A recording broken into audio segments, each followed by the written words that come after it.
Welcome to Raw Female, a podcast that offers an unfiltered look at women in midlife. We're your hosts, Chris and Allie.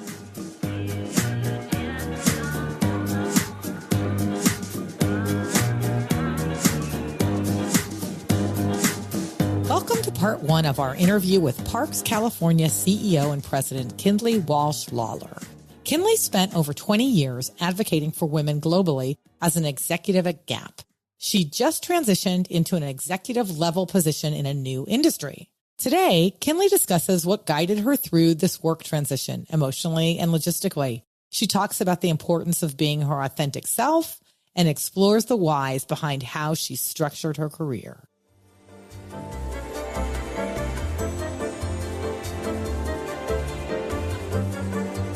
All right, let's jump into it.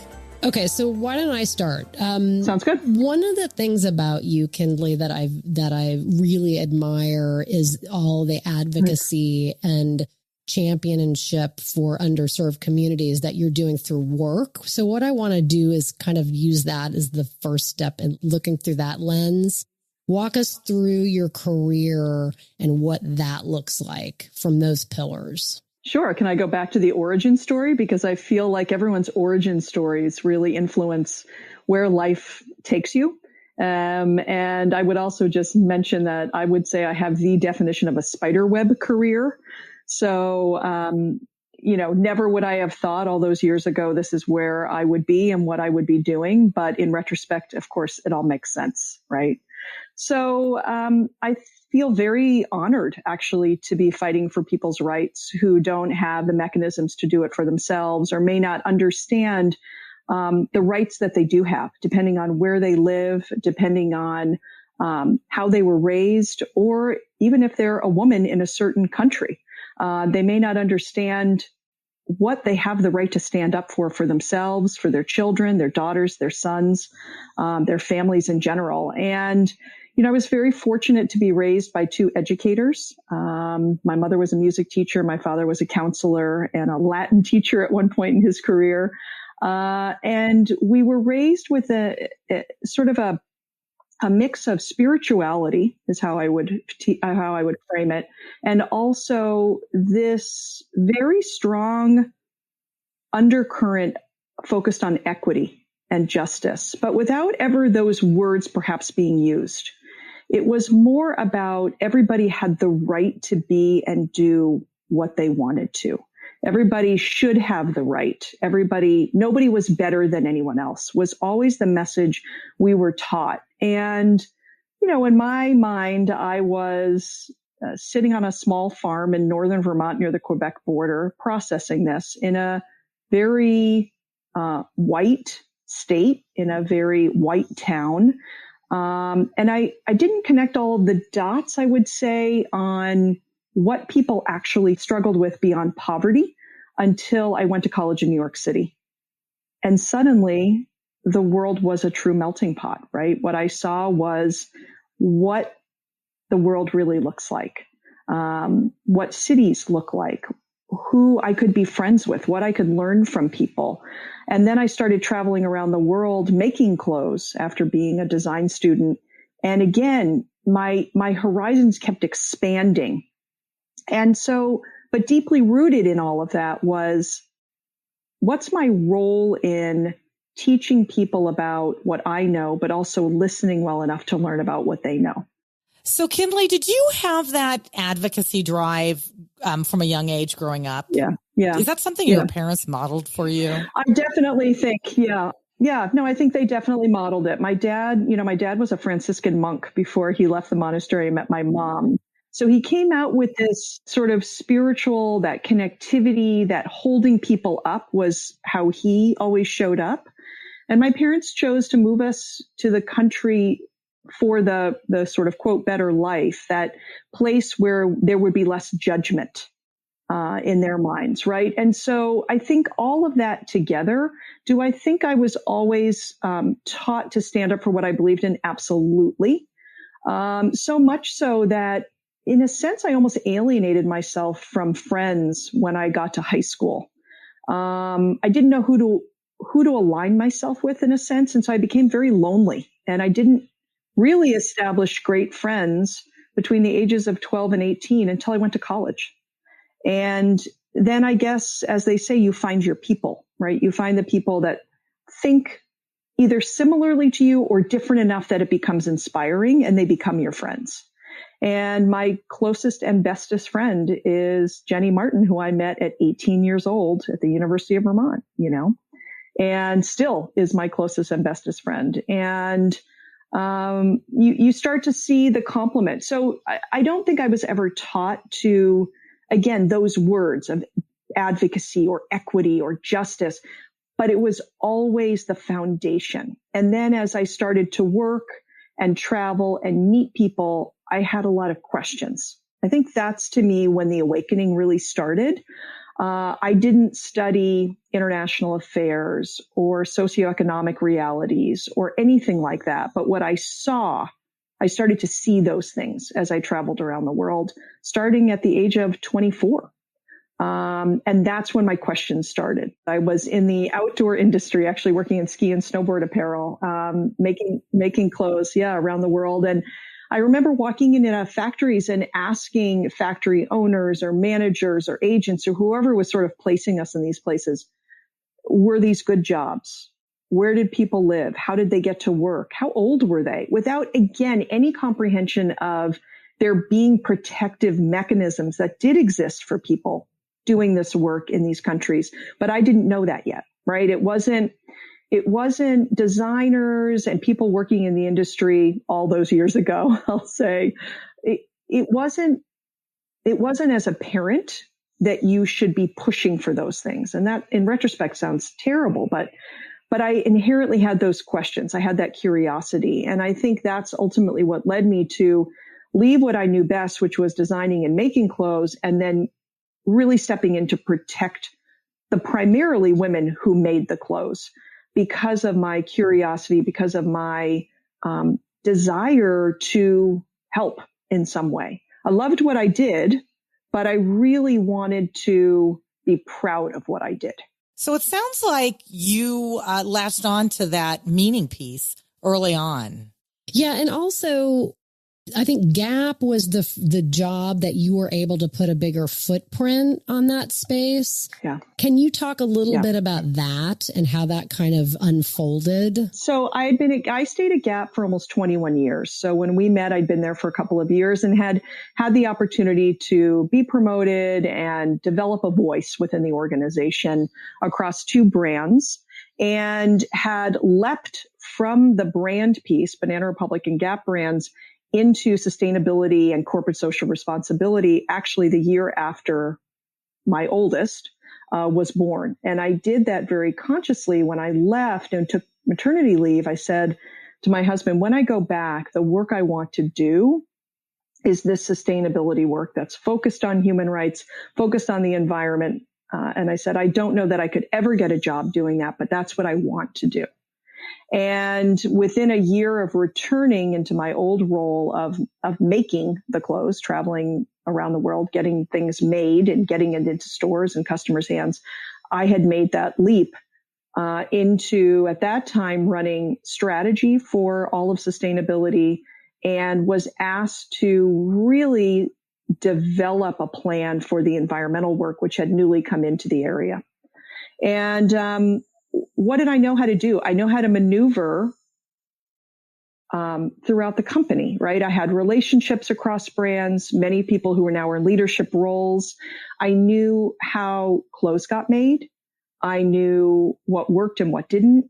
And then I was in this awakening moment of learning from people who had dedicated their entire careers or educations to focus on very specific things, human rights, or the environment, or climate issues, or. And so I was just like a sponge, taking it in from the team that sat in San Francisco, but more often from the team that sat globally. At one point, my team was 120 people, and they sat in 20 plus countries. And so they were the experts of what was happening to workforce, what the cultural norms were, if there were corruption levels, how that was affecting jobs, how it was affecting safety or rights, or all of the above. So I just went into massive learning mode. And quite honestly, I was a new mom. I didn't know how to do that. Didn't really know how to do this job. And suddenly learned about myself that I actually was very comfortable being uncomfortable. That I was comfortable being in massive learning mode, and that was actually something that made me really inspired and happy. I think that's really important learning right there. I think especially for women, I feel like, especially for the younger women too, that you want to put yourself in that uncomfortable spot. You want to kind of lean into that. And I came to that later. I think, Kindley, you actually came to that early. And I think there's a distinction. If you can learn that earlier, the better. Definitely.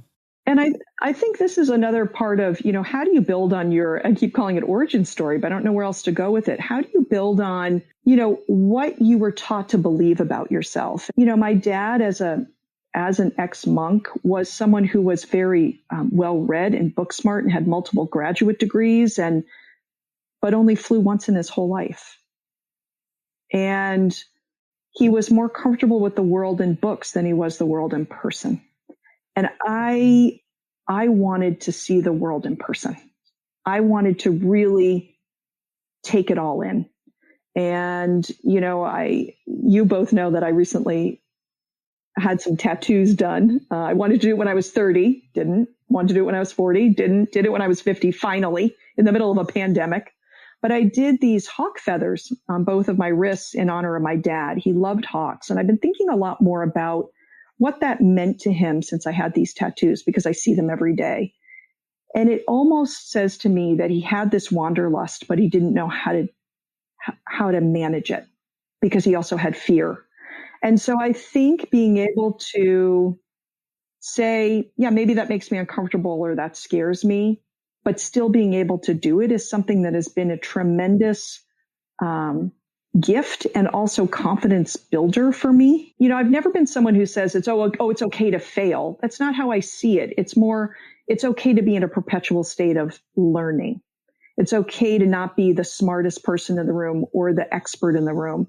As long as you are authentically showing up, listening really well, and then connecting dots, maybe that others don't know how to connect. So that's something that I think about a lot is the connection piece. And I think it has served me very well over the years. So Kindley, do you have any tricks or takeaways for how you push through fear at all? Ooh, good question. Mm-hmm. Yeah. It's interesting. To me, the unknown, it's not scary. It's really interesting. So I guess I've never, honestly, almost never, I should be, just to be really blunt, almost never feel so afraid that it stops me. I feel so interested and intrigued that I have to know more. So I think my framing has always been there.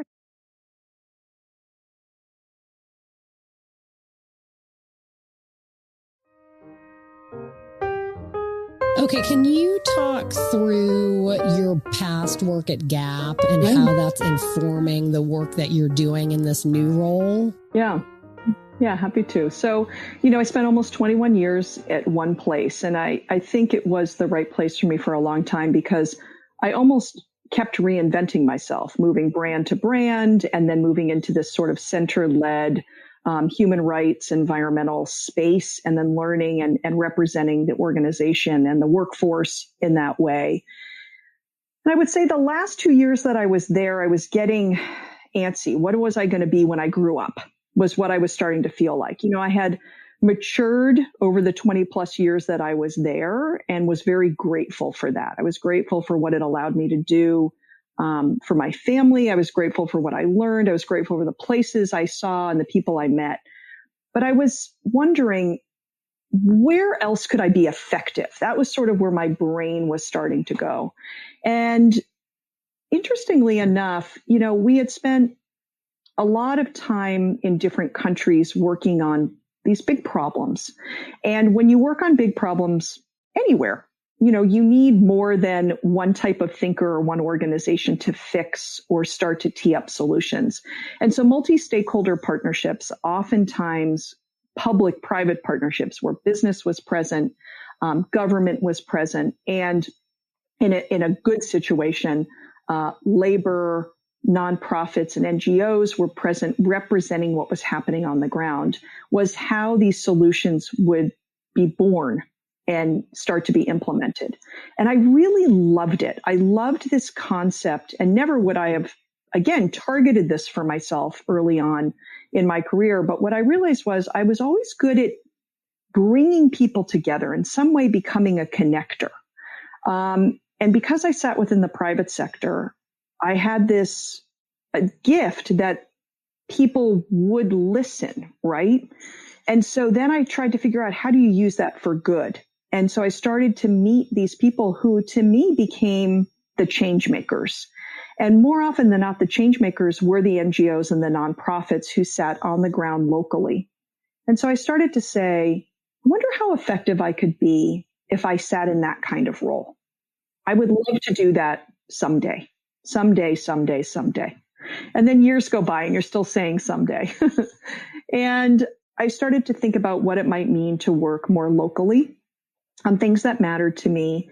And maybe as one of these change makers that sat in a smaller organization, but that still was a connector. And I had zero idea what to do about that. Zero idea. So I took 6 months off with the intent that I would take the first summer off ever since college, with my family, and went back to Vermont for almost a month and traveled around and just had an amazing time. And had actually an old friend from high school, I guess all things map back there now, I don't know, who had become a recruiter and had been working in parks and public lands and equity space for years. And he called me and said, I'm recruiting for a job for an organization called Parks California, and I want you to apply. And I said, well, what's the job? And he said, well, they're a statutory nonprofit partner to the California State Parks and Government. And I think you should apply. And my response to him was, you're crazy. Have you seen my resume? And he said, yes, I have. And I'm not. And you need to apply. So what I would say is, help and support comes from unlikely places, and people who know you from years ago know you well still, even as you get older. And so it took someone who knew me when I was 14, 15 years old, and who I'd stayed in touch with over the years, had tracked the work that I was doing, to say, I see something in you that even you don't yet see. And so I would say, when you find your people, again, sort of that, keep them close because it matters. What a great illustration that is for people that are starting, new endeavors, that are feeling a little uncomfortable or, right. Well, and also it's very humanizing to hear this from somebody that's at executive level, because, for me, you can learn new things. You can learn these things. Right. And right. For me, that's a great kind of feedback loop. My question is do you have a process? I like to over prepare for things. What is your process? Yeah, I think, again, sort of when you're especially in reinvention moments, staying true to yourself is really important. So I had the opportunity, was very fortunate to ground myself into who did I want to become as I took those few months off, right? So that was one sort of let me just step back from what I just spent 2 decades doing and think about what matters to me, right? So I had that luxury. That was very fortuitous.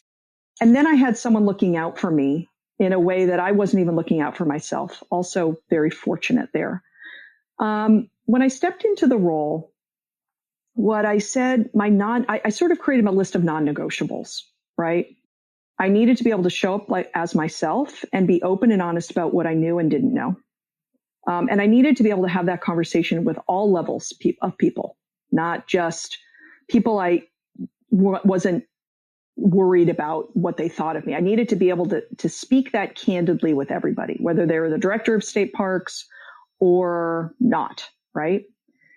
And so really all I could do was come in as my authentic self, which sounds a little silly, but has really served me well in my friendships, in my working relationships, and just show up and say, I am here to listen and learn from you. I will develop a point of view, but I'm not going to share it yet because I have so much to learn.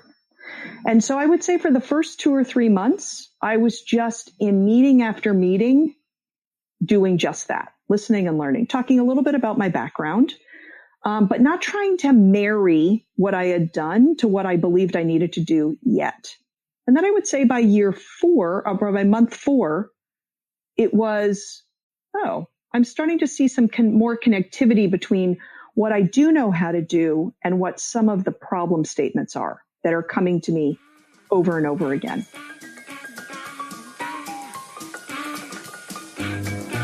Tune in to part 2 of this interview next week when Kindley discusses fear, mentorship, and the importance of checklists. Don't forget to follow us on Instagram. Our handle is @RawFemalePodcast.